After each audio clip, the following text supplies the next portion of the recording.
Hey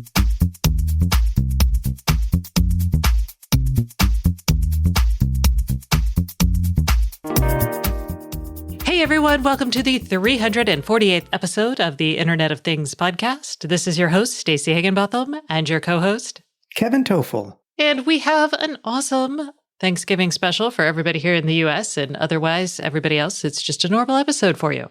We're going to be talking about Tile. They sold out. Who bought them? We're also going to be talking about no-code AI and why it's important and becoming a growing place for investment. Wear OS is more popular than you might think, and we'll talk about why. We'll also be talking about Aquara. They've got a new device out there for the HomeKit crew, and Samsara, which is a roughly 6-year-old now enterprise IoT company, has filed for their IPO, and we'll talk about what their financials say. We will also hear from our guest this week, who is Stephen Scherer, who is the CEO of SmaxTech, which is actually making a sensor that cows swallow. So we'll be talking about making ruggedized sensors, connectivity, and figuring out how to tell if a cow is happy. Yay! And because it's time for us to count our blessings and feel thankful, we'll talk a little bit about things we're thankful for here in the world of IoT. So let's get started with, let's talk about thankfulness. Let's just get it all right there, get us in the right mood. Kevin, I'm thankful for you and our listeners. Ba, ba, ba, ba. Oh, as am I. You know, it may not be Thanksgiving around the world, but we are definitely blessed and thankful for all the listeners of this show and the people that read the posts on staceyandIoT.com. I'd like to say I'm thankful for Thread, but that didn't happen this year. But, well, that's not true. I mean, I've got a taste of the Thread experience this year with the Eve products. I'm super excited and stoked for 2022. So Are you talking about Matter? Well, that too. Okay. I'm just like, yeah, I'm thankful for Thread. But I inadvertently lumped them in my head together, but I only said Thread. So yeah. So I'll just say I'm thankful for HomeKit since I've transitioned this year. And I gotta say I'm pretty happy. You seem happy. You're not writing the kinds of cranky posts that I'm writing. I should also say that I'm thankful for our sponsors. And I should tell you that this week's show is brought to you by Twilio and Juniper. So let's talk about Juniper for a second. Sprawling IoT networks are prime targets for attackers. And once infected, they can quickly bring your networks down and leave you vulnerable. And that's why Juniper has teamed up with Woot Cloud to bring complete visibility and context-aware control for devices the moment they join your network. Please check out ai.mist.com/StaceyOnIoT to hear from experts at Juniper and Woot Cloud. They'll share their tips and tricks for identifying and securing IoT networks, which I know all of you want to know about. Plus, you can watch a demo to claim a free Juniper Mist Wi-Fi access point, the only access point in the industry with a port dedicated to IoT. That's ai.mist.com/StaceyOnIoT. And you can register to get a free AP. Woo!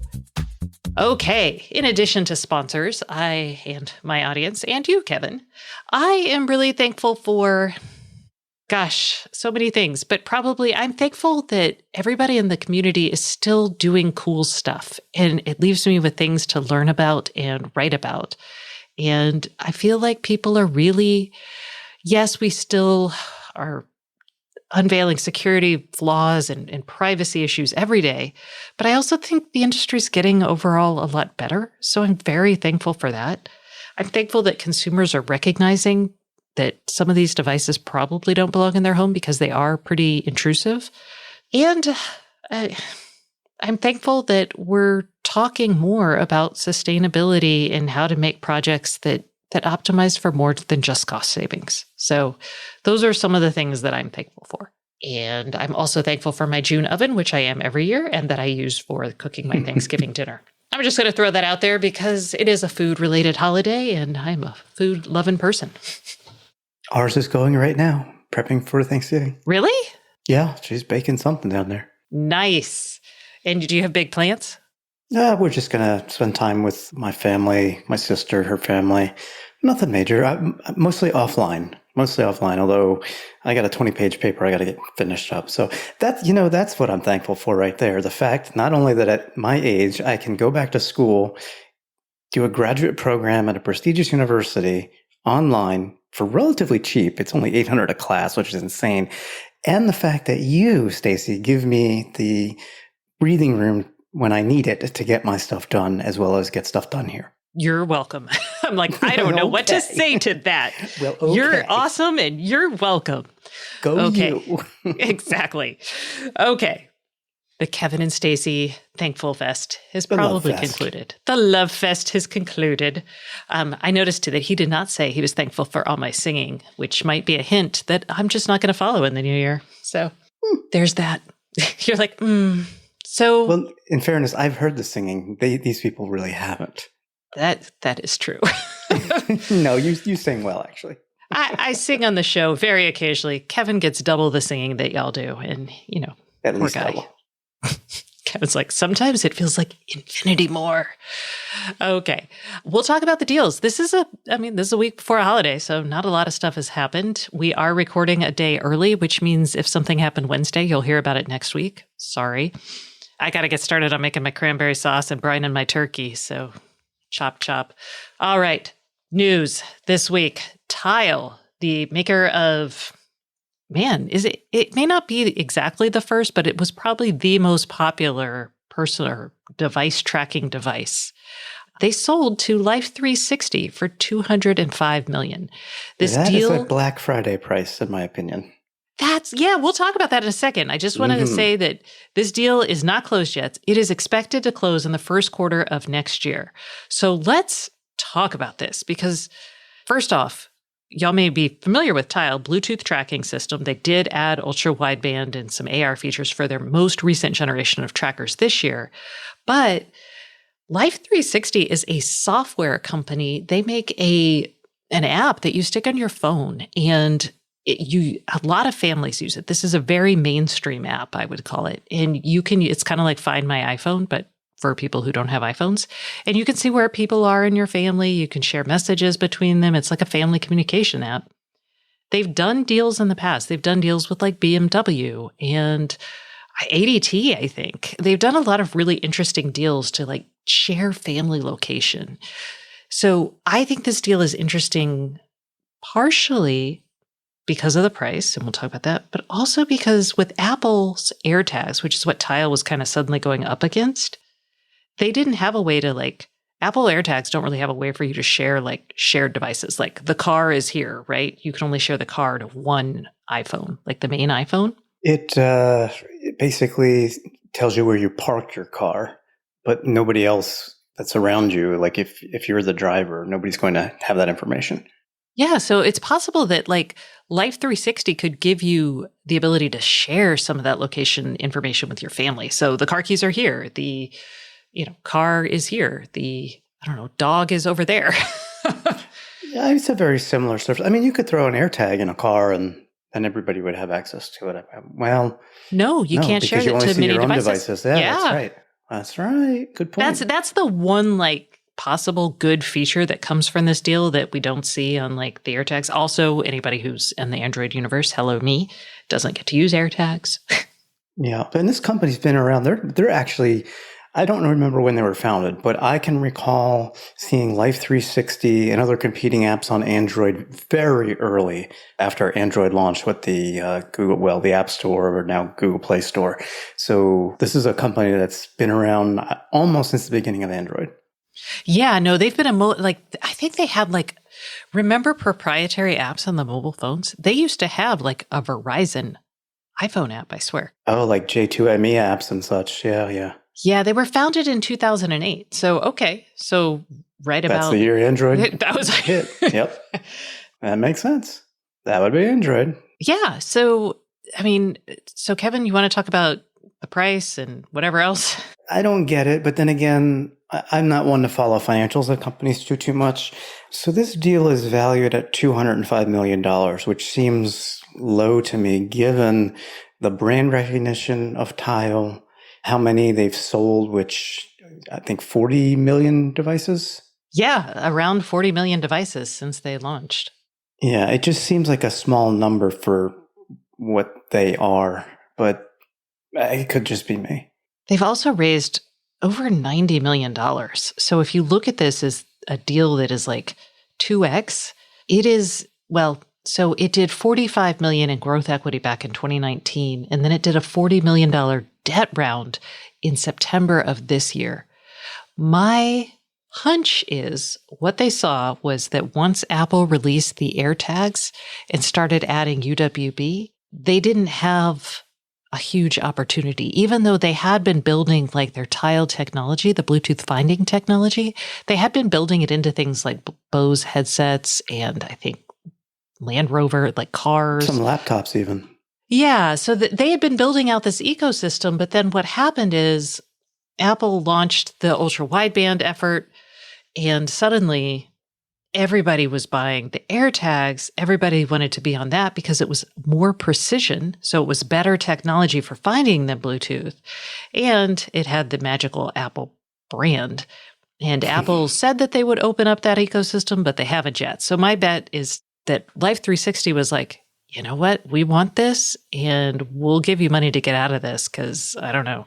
True. The other bit to this that still makes me question the valuation is that Tile back in May said that the trackers would work with Amazon Sidewalk Network because you mentioned UWB support and so on, but specifically it was going to work with Amazon Sidewalk Network, and I'm sure it still will.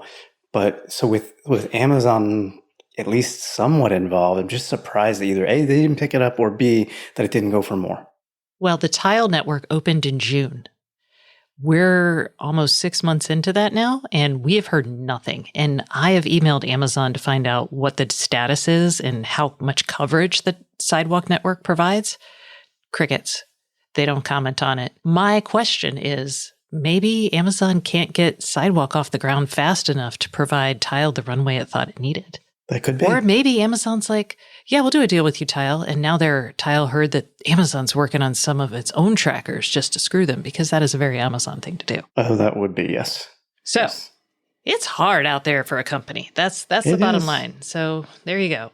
Hey, let's talk about no-code AI. And if y'all are like, what the what? Kevin's going to explain. I wanted to bring this story up for a couple reasons. One, it's an interesting little startup. It's called Clever, Clevr. It was started by basically a university student who originally was not into computer science at all, but got into it. And now he's, I guess, 21, 22 years old, and he started this company. It's available for public beta now, but it does have a huge wait list. I tell you that up front. So if you want to go sign up, you go to Clever, Clevr-AI.com, and you can sign up. And that's one reason, the fact that it's a small little startup. The second reason is we often talk on the show about AI and ML, and I know our more tech-savvy listeners understand the benefits and what that really means, but we talk about it in somewhat nebulous terms, and that may not resonate with everybody. So since those two technologies are really a big part of the future of IoT, if not the present, I thought this was a good way to spotlight this no-code way to get a little understanding of AI and ML. And that's what Clever does. It basically lets you, say, upload a few photos, for example, and it just creates a machine learning model that now any camera that can access that model can tell you if those photos were of your dog or your cat, for example. Or maybe you're into coding a little bit. Maybe you want to do some Python coding. It can create code for you. They have APIs that are easy to use. It's just a very clean drag and drop way to, as again, that's what we mean by low code, no code, to create AI and ML. That's what they're trying to do, democratize ML for everyone. So I just thought it was interesting and worth a mention because, again, we talk about these two technologies, but they are really, really detailed and hard to understand if you don't have some kind of concept to other than, well, my smartphone can recognize a package. But how does it do that? I want to learn how to do it. You can do that with Clever. Yeah. And Clever is not the only company. This is for text-oriented and maybe image-oriented things, yes? Mm-hmm. Image, yep. Image, okay. And I've also covered a company called Quexo. That's Queexo. They build AI models without using any code, and they use things like vibration sensing, motion sensing, and sound. And they can build a model just by interacting with something for like 3 to 5 minutes. Actually, if you interact a little longer, you might get better results. But the idea here is there's a wave of companies and startups that are coming out trying to make it really easy because there is no way that we can scale out our programming education to everyone in a way that it'll be necessary to use all of the sensor data coming in, right? So we need ways to make that much easier. Right now, we've got companies where they're like C3, for example. You just give them all your data and they're like, blah, blah, blah, blah, blah, magical machine happenings. And then they spit out like, oh, this is the insights you need based on this data. We're going to see so much more of that. It's going to be so much more interesting and accessible, so not as expensive. And I can't wait. Same here. Okay, you know what else I can't wait for? I am in the market for a new fitness wearable and a fitness tracker, basically. I really want heart rate monitoring. I want high quality sleep. I'd rather not pay a subscription for the basics. And I'm thinking of like leaving Fitbit after, oh my gosh, a decade. You have another requirement too. Oh, what's my other requirement? It can't be something that Apple makes. Oh, right. It can't be the Apple Watch because I don't work in the Apple ecosystem. So I've been looking at the Garmin stuff and I tweeted about that and I got some really good recommendations. So thank y'all. But now I'm wondering if I should look at the Wear OS again because... Well, yeah, why? No, you said because why? Because there's new research that shows how Wear OS is gaining ground in the smartwatch market, which I'm like, what? Yeah, I mean, Apple has run away with the smartwatch market for the latter part of, I'll say, 6 years at least, maybe 7, because they're watchOS 7. So the latest data from Counterpoint Research has Wear OS market share going from around 3% in Q3 of 2020 to 17% in Q3 of 2021, which is a big difference. It is a big difference, and a lot of that has come at the expense of Apple's watchOS, because during the same time period, it went from 28% market share down to 21.8% market share, which is a pretty sizable drop, in fact. You know, Wear OS, maybe it's finally found its footing. And I say that as somebody who originally tested and used the first Android Wear watches when they came out before the Apple Watch. In fact, dozens of them back in the day. Oh, and I haven't touched them lately because it really hasn't made progress on the software side. It was held back on the hardware side with certain Qualcomm silicon inside. But what's different now is finally Samsung and Google earlier this year said, hey, we're going to combine our efforts into Wear OS. So Samsung has its own Tizen platform for that it's used since day one. And it's actually done pretty well on its own, but it didn't have the third-party ecosystem that Wear OS has. Now, they, being Samsung, gained the Wear OS ecosystem for third-party apps, and Google gains the brand recognition from the popular Samsung Galaxy Watch series. There's still hardware issues. There's still software fixes that need to happen. But just from a branding perspective, I think people are a little more comfortable with Wear OS, especially if it's on a Samsung device, such as the new Galaxy Watch 4. Yeah, and while Fitbit doesn't have huge market share, very small, they actually next year will start making Wear OS wearables as well. So not that I'm thinking... because Google bought Fitbit earlier this year. Right. Yes. All right. So moving right along over to the smart home, Aquara, which is they make a smart home hub for HomeKit. That's so hard to say. They've got a new camera with 2K resolution, and it's a pan and tilt cam. Dun dun dun dun. And it will also connect to it's also a Zigbee hub. It's a Zigbee 3 hub, so just like their other hubs, so this could replace a hub or supplement one if you have one already.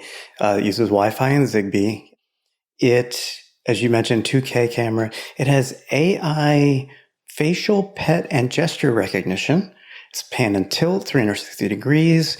It works with HomeKit Secure Video, but it also works with Madam A and Google Assistant as well. They don't have secure video implemented at the platform level. HomeKit does. So this is really, if you're in the market for a device on any ecosystem, this will work for you.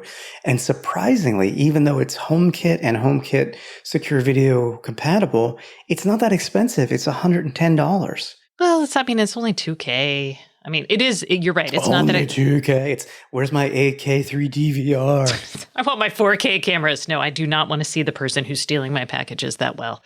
Okay, that's fair. Okay, yeah, you're right. This is a good deal. I'm silly. Ignore me.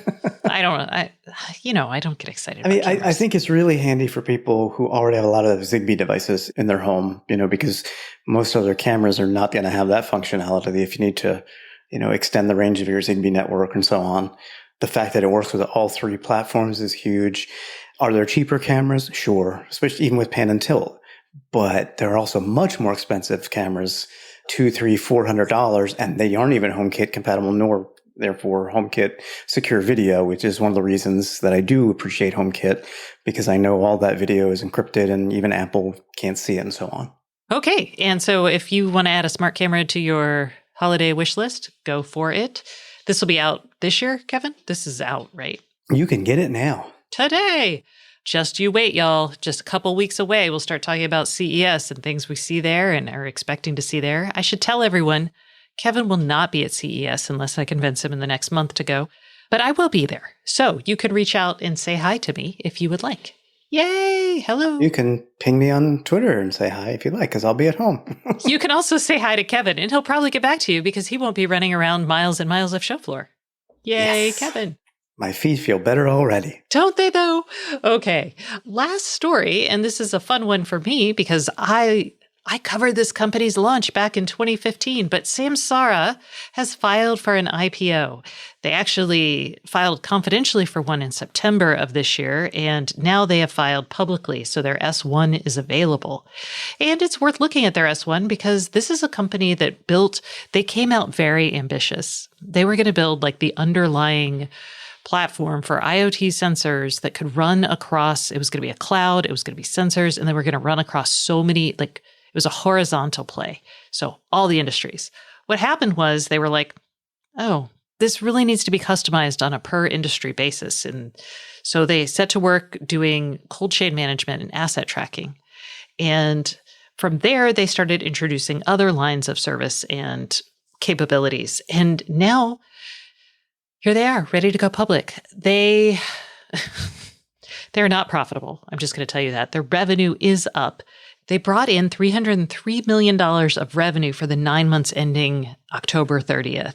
And they had a net loss on that of $102 million. Their net loss is shrinking. Their revenue is going up. They have a lot of customers. They have over 25,000 total customers, and about 93% of their recurring annual revenue, or annual recurring revenue, as they call it, ARR, comes from the customers that spend more than $5,000 a year with them. So this isn't, if you're a big enterprise, I would hope you're spending way more than $5,000 a year to track your IoT stuff. But a lot of these are pilots and they're just going to get bigger, hopefully. And you can see where they started from because about 40% of their customers are in transportation or wholesale and retail trade. So that's that cold chain and asset tracking kind of effort. They've got construction, field services, logistics, and the rest are pretty small. But I was really excited to see this. I miss the days when companies went public when they were profitable, but who am I to think about this? So, and this time next year, they anticipate having almost $500 million in recurring revenue. So we'll see if that happens or not. But yeah, congratulations, Samsara, on filing, and we'll see what happens when you actually list and what you price at and how that price then goes moving forward.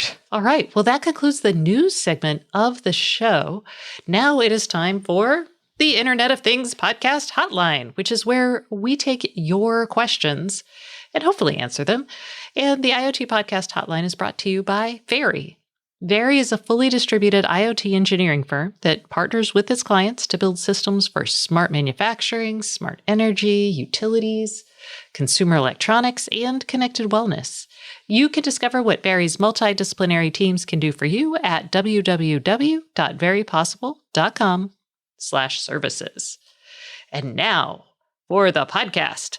This is November, and in the month of November, we are giving away our review copy of the NanoLeaf Lines lights. You'll get a starter kit and 3 additional lines, I believe. And it's a smoking good deal, so give us a call at 512-623-7424. And if you call us before November 30th at midnight, you will be entered to win. Woo! That's midnight ET, by the way. Okay. This week's question comes from Brian, and it's actually not a smart home question, so thank you, Brian. This is kind of refreshing. Let's hear it. Hi, my name's Brian. I'm from Wilmington, Delaware.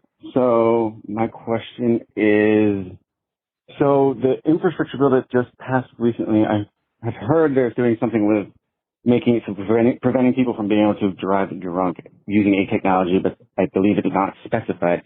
I'm wondering if you had any information on that. Thanks very much. Okay, Brian, we can't tell you exactly what will happen because nobody knows. The mandate itself says vehicles must be equipped with, quote, advanced drunk and impaired driving prevention technology. That's it. Yeah, and there's also a time frame in the law here that allows new car manufacturers time to figure out what they're going to do, how they're going to do it, and then implement their solutions. It will be no earlier than 2 years from the passage of the Build Back Better bill, but no later than 3. So we're 2 to 3 years out before seeing this being forced upon the manufacturers legally. So we're a ways off.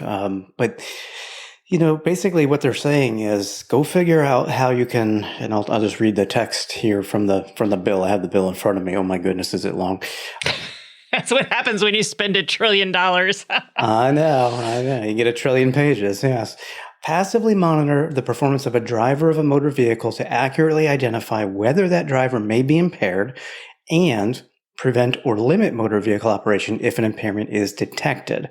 It can also passively and accurately detect whether the blood alcohol concentration of a driver is equal to or greater than the legal limit, which is interesting because I think that varies by state.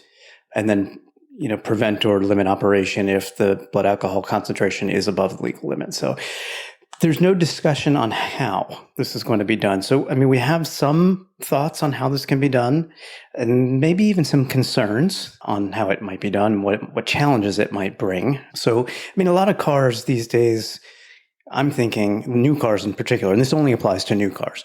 A lot of them have the smart safety features with cameras on the outside and so on. And they also use those cameras to detect the lines on the road, both the white solid line and the solid or dashed yellow lines, and they're used for semi-autonomous cruise control where the car can keep itself in the lane. And it could be pretty easy to detect if somebody is impaired by using the data when that system is not engaged, and it can see if they're getting in and out, weaving around when they should be driving in a straight line. So, that's one, I think, easy potential. Or combining that with driving way too slowly or way too quickly. Yes. I would also say it's important to note that this is a passive system. Things like breathalyzers in your car where you have to blow into it, those exist, where your key lock won't turn until you've passed a breathalyzer.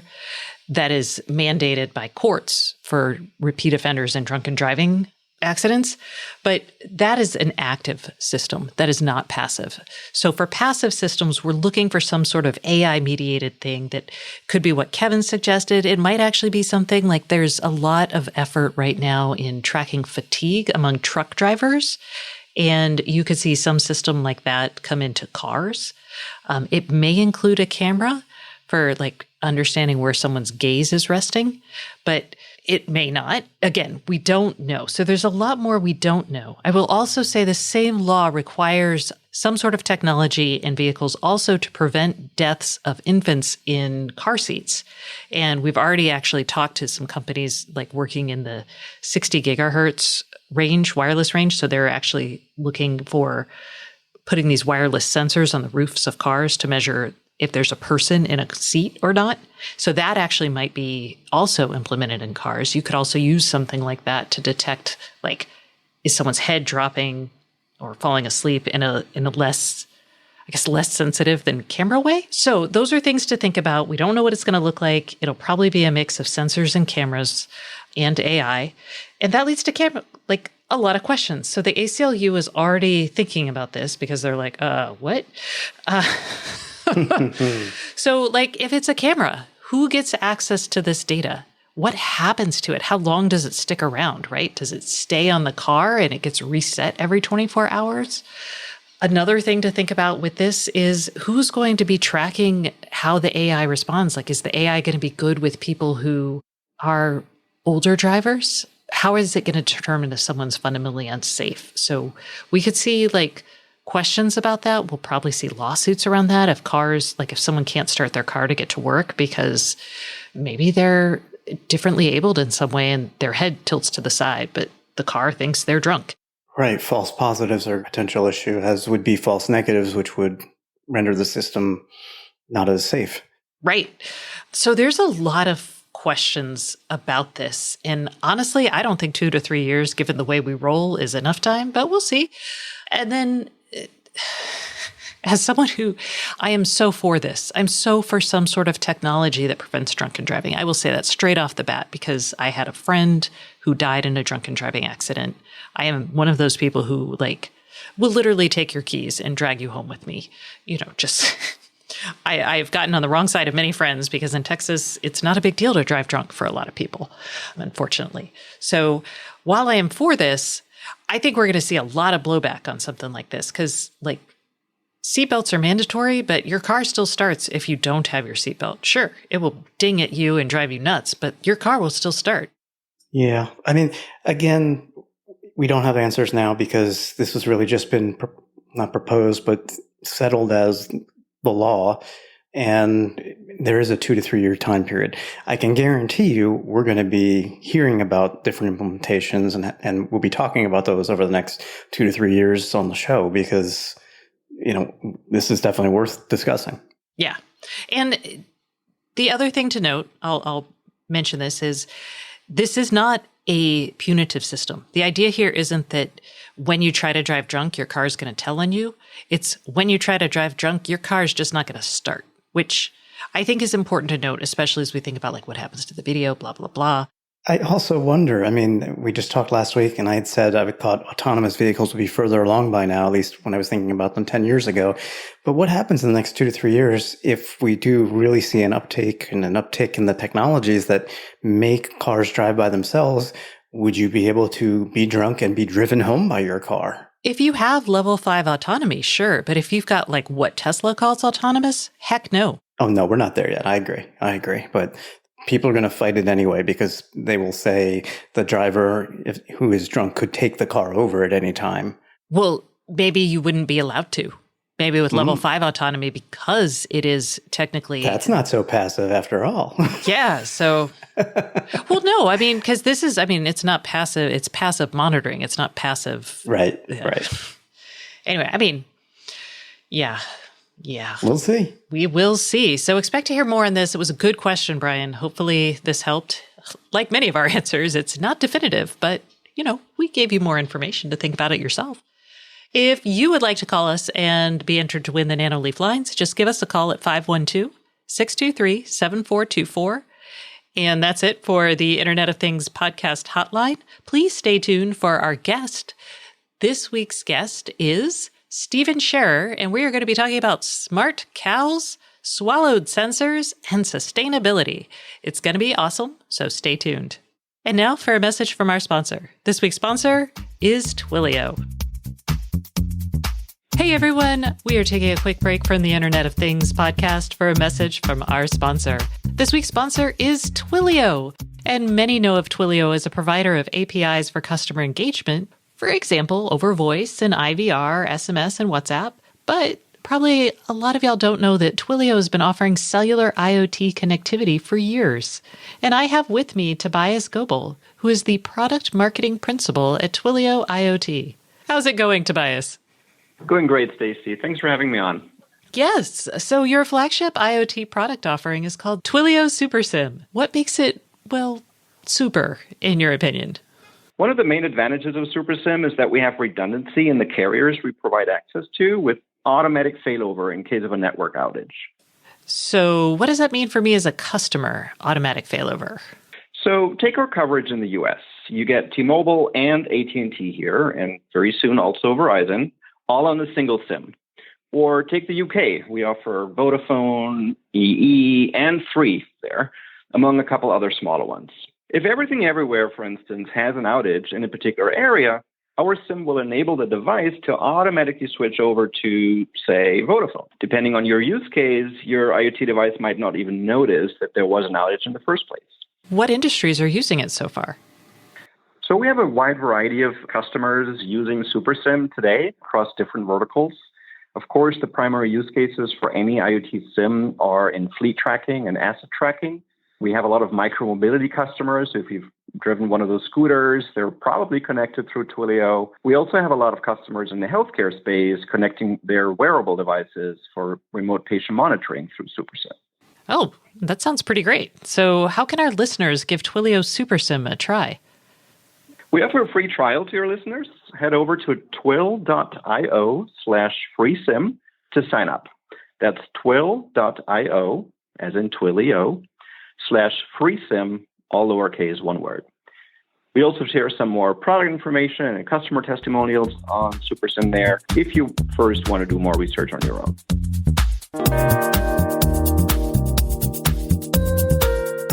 Hey everyone, welcome back to the Internet of Things podcast. This is your host, Stacy Higginbotham, and today's guest is Stefan Scherer, who is the CEO of SmaxTech. Hello, Stefan. How are you today? Hi, Stacy. Thanks for having me here today. Wonderful day here in Austria. And yeah, I'm glad to be with you. Well, it is also a wonderful day here in Seattle, where I'm sitting. So excited to have you. We are going to be talking about the Internet of Cows. And honestly, I feel like I've been talking about the Internet of Cows since probably 2014, when Dell started talking about outfitting dairy cows with technology to, I guess, make them better milkers. So why don't you give us a little bit of background on SmaxTech and what y'all are doing with cows? Yeah, SmaxTech is the innovator for boluses, which are basically sensors that are swallowed by the cow, and we measure temperature, rumen activation, like the stomach, how the stomach of the cow is acting, activity of the cow, and also as an option, the pH value of the stomach of a cow. Send it to a base station, then transmit the data to the cloud.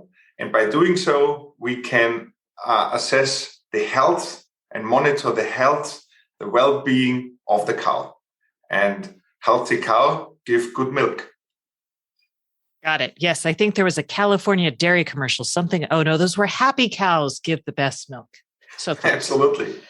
All right. There's a lot to talk about with you, from, oh my gosh, how do you build a sensor that lives inside of a cow? Because that seems like a pretty rugged environment, to, how do you figure out what data correlates to the health of a cow? So let's first start on the data front, because y'all have been at this for a while. And initially, y'all started thinking one factor might matter and kind of decided that maybe something else would matter. So can you talk about the process of figuring out how to measure a cow's health? Yeah, I mean, very similar as with human beings, one of a very important parameter, of course, is temperature.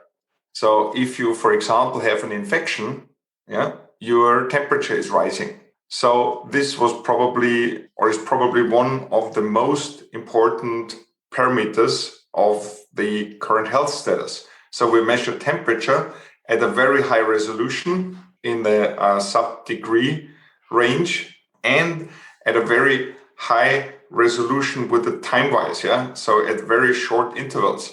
So we get a constant temperature monitoring of the cow's temperature.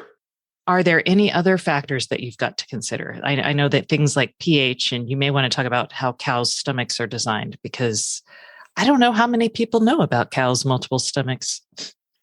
Yeah, the cows are ruminant animals, which means that they eat the grass, for example, they swallow the grass, and then they are designed, if a predator would come, they could run away, then lay down somewhere else, and then the stomach would contract, and then the grass would come up again, and then they would start chewing, and then they would swallow it into another stomach where they can further process the food. This rumen gives us the possibility to put in a bolus, a sensor that stays there permanently. This wouldn't be possible with, let's say, for example, human beings. Yeah? If we would swallow a sensor, at some point the sensor would exit again our body. But with ruminant animals, the sensor can stay in the animal and constantly monitor activities, temperature, pH. Yeah. And maybe people would ask themselves, holy cow, you swallow this sensor, is the stomach big enough? But you must imagine that the stomach of a cow has the volume similar to your bathtub. Of course, depending on the size of your bathtub. But holy mackerel. Yeah. That is a lot of cow stomach. Okay. And the other thing, what I mentioned with pH value is a very important measure, such that if it's too much acid in the stomach, the bacteria would, for example, die, and then this whole process of digesting would be corrupted. Yeah? And of course, as we want to milk the cows, the rumen is kind of almost like the engine of the cow. And we just make sure that the engine is always running at perfect conditions. Okay. And when you started with this, did you think, yes, let's measure the pH of the cow? Or did you think, oh, maybe we should focus on something else? pH was the first value that was measured by SMEXTEC. It was a cooperation together with an Austrian research institute. There, the whole process of what's the perfect environment in a rumen, in the rumen of a cow, was explored. And so it started with pH. Then, of course, temperature came in, activity, and finally the rumen contraction itself. Yeah. So we can really now also measure the contraction of the rumen. Okay, so there was the first sensor that measured pH, and that was kind of a academic project, it sounds like. And then you released a commercial sensor that did pH activity. Can you talk about what you learned in trying to figure out what data mattered for the health of the cow? It wasn't seamless, right? Yes, you're absolutely right, Stacy, because pH, if you approach an everyday farmer and say, hey, we can measure the pH of your dairy cows, he might ask why or what for. So we need to give practical answers to everyday questions. And an everyday question would be, for example, when is my cow ready for calving? Or when is she in heat and she's ready for insemination? Or does she have milk fever or mastitis? Mastitis, which is one of the economically worst diseases for a dairy farmer. So these are the practical questions they want to have answered. And we had to transform the parameters we measure into answers to those questions. Got it. And how long did that take? Yeah, as you can imagine, it's sorry, I was a little too simple. It's not just answering those questions. It's also making the product robust, applicable, and also certified, because you need, for example, medical proof housings. You cannot just throw anything into a cow. Yeah? It has to be really proven, reliable, and approved. So this took quite some time. And as I said, our latest release was in September 2020. And this summer, we inaugurated SMEXTEC in USA and are ready to hit the American market. Oh, congratulations. All right. let's talk about your most recent sensor that's coming out, because you had to get all the data right. We had to get it medically certified. And then connectivity became your next challenge, because this thing is in the stomach of a cow. You've got agriculture. They may not have a lot of access to broadband. I don't know. So getting the connectivity right on this thing, what was the journey like? Yeah, we had to get all the electronics right such that we get the data out of the cow into a LoRaWAN base station, which collects the data locally on the farm. And then we have a built-in SIM card that sends the data into the cloud, where we centrally process the data and are capable of applying artificial intelligence and big data process approaches. So for the customer, for the farmer, all he needs is an electronic power plug. Oh, nice. So you just plug in the gateway, feed your cows some pills, and they're off to the races? Nope, there's probably an app. No, but you got it. Yeah, that's all he needs to do. Just put the bulbouses into the cow, and here we go. So let's talk about the options in connectivity for cows, because I'm thinking, why not just swallow an NB-IoT module? Battery life, probably, or Bluetooth. So let's talk about the connectivity options, why you went with LoRaWAN for the sensor to gateway, and then cellular for the gateway. Yeah, we decided on LoRaWAN because of the combination of energy consumption plus transmission distance, which is very good compromise on this technology according to our development and research. And with the SIM card, because we really try to and work hard to make the life of our dairy farmers as easy as possible, and the system to be set up as simple as possible. So you don't need an electrical engineer or some form of specialized local internet infrastructure at your barn, because this may not be there. The only time we would need a local network that you could plug into the gateway would be if there is zero cell phone signal available. The other thing that y'all have built, so you've tracked, I think, new algorithms probably in terms of measuring pH in a cow's stomach. That feels like a challenge y'all overcame. Figuring out connectivity, and then figuring out something that's supposed to live inside a cow's stomach for actually the lifetime of a cow. So let's quickly say, what is the lifetime of a cow? This is heavily depending on for how long are farmers milking the cow, but typically in average, farmers use it probably in the range of 36 months that they actively milk the cow. And our battery lifetime is designed to live for at least 5 years in the cow. Got it. Okay. That's a long time. So let's talk about the challenges of building something that is going to be in a highly acidic environment, sending out signals for 3 to possibly 5 years. So what you want to make sure is that your housing is withstanding this environment and is not built too fragile, but at the same time doesn't shield your signal, of course, or doesn't interfere. Yeah, and then you have to imagine that cows not just would swallow our bolus, but cows, you find small rocks in a cow's stomach. Or imagine the daughter of the farmer would lose her mobile phone while playing in the barn. If they do, then the cow also could swallow the mobile phone. So you have all sorts of things in the stomach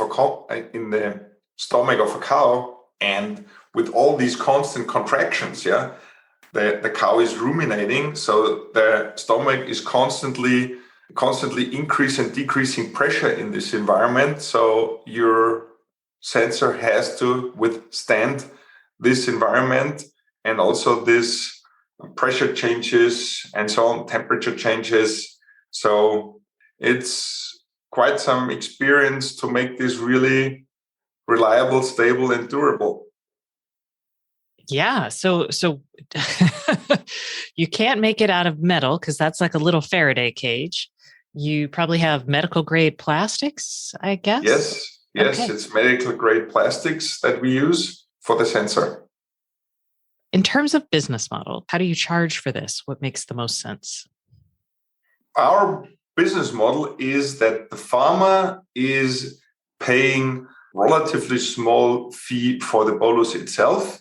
And then it's a subscription for access to the online monitoring via the cloud, which is basically $3 a month per cow. Got it. Okay. And that seems like a reasonable price to pay to ensure your cow's milking optimally. Absolutely. There's almost an instant payoff because we can detect mastitis, for example, up to 4 days before first clinical signs.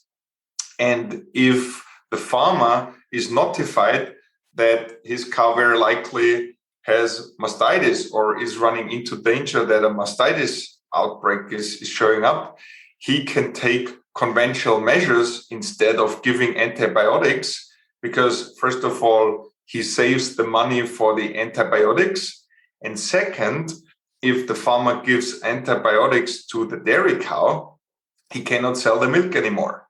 And there's also a sustainability benefit that I'd love to talk about because cows are a source of greenhouse gas and we're not getting rid of cows anytime soon. So can this help cows have less of an impact on the environment? Yes, because the rumen of the dairy cow is kind of the engine. And we help the farmer such that the design of his food intake, the food he gives to the cow, that this is optimal with the digestion process of the cow. And if this digestion process is running optimally and the energy conversion from the food for the cow such that she can produce this milk is optimal, also methane production is low. And this is what we want. Is there more work to do on the cow front, or do you expand into other animals, goats, sheep? I get this ask for all kinds of animals, but our ambition and our dedication is towards the dairy business, and we have lots more to do because with all these data and with this unique situation that we have the measurement of the inner body temperature available for hundreds of thousands of cows or millions of cows worldwide, we can develop our systems towards a true advisory system based on big data and artificial intelligence algorithms. So we are just on the course of applying more and more very cool features and analyzing and monitoring the health of our dairy cows. Nice. I'm always excited to see the IoT used in such practical applications, especially things that, could help our planet, could help cows, helps provide better milk for people like me. So thank you, Stefan, for coming on the show this week. Yeah, thank you. And next time you have a glass of milk or your daily whipping cream for your coffee or however you have it, think of this might come from a healthy cow monitored by SmaxTech. And that concludes this week's episode of the Internet of Things podcast. Please join us next Thursday and don't forget to subscribe. And if you can't get enough IoT news, I would love for you to sign up at www.stacyoniot.com for our weekly IoT newsletter, where we explain all kinds of things that we don't even get to on the show. Once again, thank you for listening and please subscribe.